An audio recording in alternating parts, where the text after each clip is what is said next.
If you could only pick one knife and one knife only, what would you pick? Welcome to the Art of Prepping. We're having a quick conversation today about selection of one knife. It's a hypothetical question, but if you could only grab one knife, or if you were only allowed one knife to endure hardship, what would it be? And it's a fun question. It no doubt is. It makes you think. It forces you to condense your ideology into the most usable tool, in this case, a cutting tool that you can think of. Because it was going to need to be able to do fine carving. At the same time, it needs to process wood. It needs to be able to definitely be durable enough and built, in a manner that's going to hold up. But you don't want a 5 or 6 pound brick either strapped to your hip. So these are just a few ideas here. Over here to the left, we have a folding knife. Here's a Victorinox.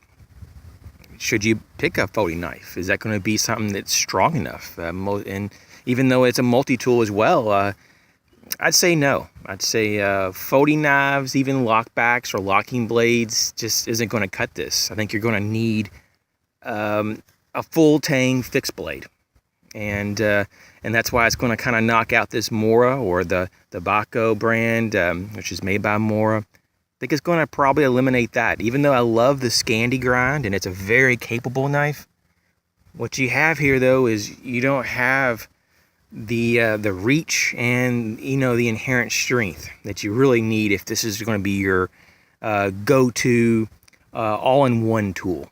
And so the next here I have a Glock 81. These are just examples, of course.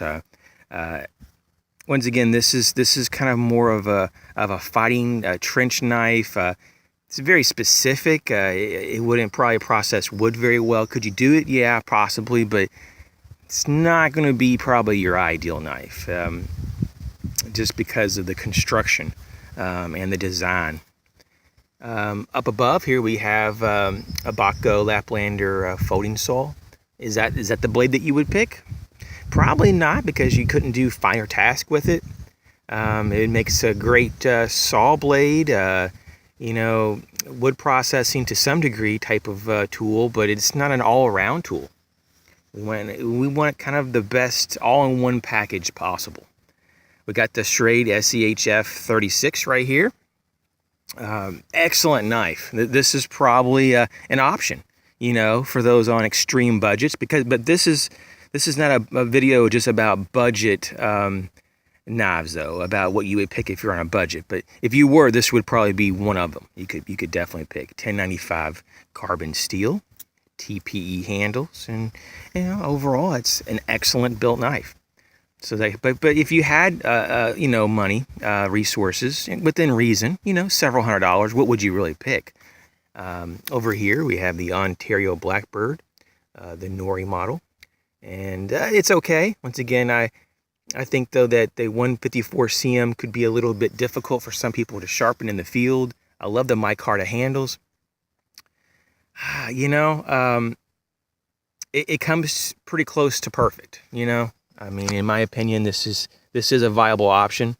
I think they have new versions now out. It may even be in different steels, so that could actually be one of your picks.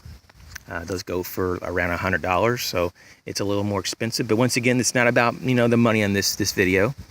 I think, though, that ideally and idealistically, and I don't have one of these, but I think that maybe like an SE5 or SE6, but with the blade between 5 1/4 and 6.5 inch range, maybe 7 at the most, would probably be the most ideal all around, bushcraft and survival knife.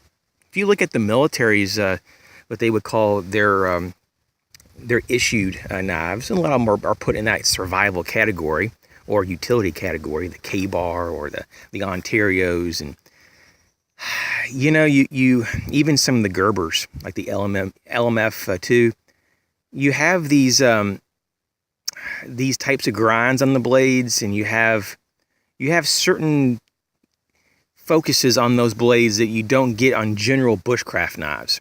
And because if this is going to be an all-in-one, you need to have capability to process wood and to do other tasks that a survival knife in the military is sometimes so specific in design, it doesn't lend to the full range of capabilities. So as something like this Schrade SCH F36. So I'd say once again the SE5 or 6 or something of that nature would probably be my pick. What would you pick? Please put your thoughts, if you don't mind, in the comment section. Thanks again for liking the video, for giving feedback, for subscribing and telling a friend. And this is The Art of Prepping. Have a good day.